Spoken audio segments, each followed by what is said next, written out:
नमस्कार दोस्तों, स्वागत है आपका हमारे चैनल पर। आज हम बात करेंगे नवरात्रि के महत्व और कथा के बारे में। नवरात्रि भारत के सबसे बड़े और पावन पर्वों में से एक है, जिसे साल में 4 बार मनाया जाता है, जिनमें से शारदीय और चैत्र नवरात्रि सबसे प्रमुख है।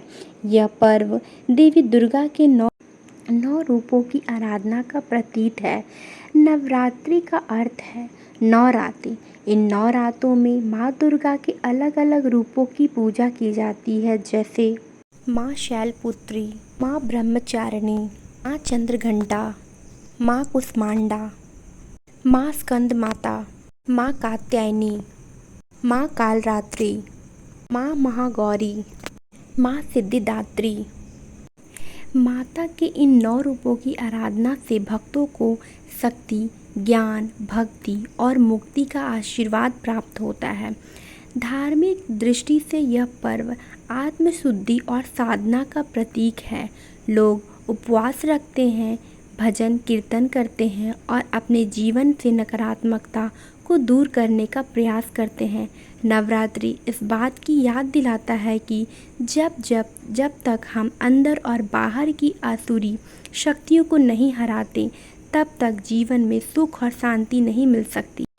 आइए अब हम नवरात्रि की कथा सुनते हैं।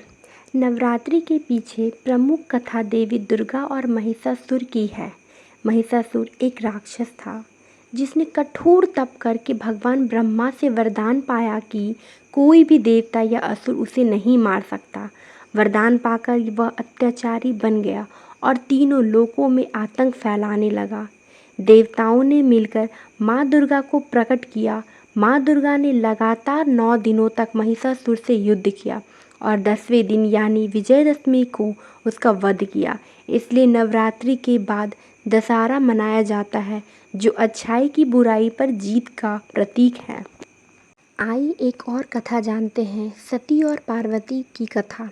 एक अन्य कथा के अनुसार देवी सती ने अपने पिता दक्ष द्वारा भगवान शिव का अपमान सहन न कर यज्ञ कुंड में अपने प्राण त्याग दिए। अगले जन्म में वे पर्वतराज हिमालय की पुत्री पार्वती के रूप में जन्मी। उन्होंने कठोर तप कर भगवान विष्णु को पुनः पति रूप में प्राप्त किया। इसलिए नवरात्रि में माता के इन 9 रूपों की विशेष पूजा होती है। नवरात्रि में भक्त उपवास रखते हैं। उपवास का अर्थ केवल भूखे रहना नहीं, बल्कि मन और आत्मा को शुद्ध करना है।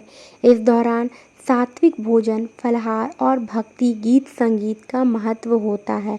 9 दिनों में जो भी साधक नियम पूर्वक उपवास और जप करता है, उसे माता की कृपा और मनोवांछित फल प्राप्त होता है। यह समय शक्ति की उपासना और साधना का काल माना गया है। शास्त्रों के अनुसार ब्रह्मा जी ने सृष्टि की रचना इसी काल में की थी। इसी समय भगवान राम ने रावण पर विजय पाने के लिए देवी दुर्गा की उपासना की थी। इसलिए नवरात्रि को सिद्धि प्राप्ति और शक्ति जागरण का उत्तम समय कहा गया है।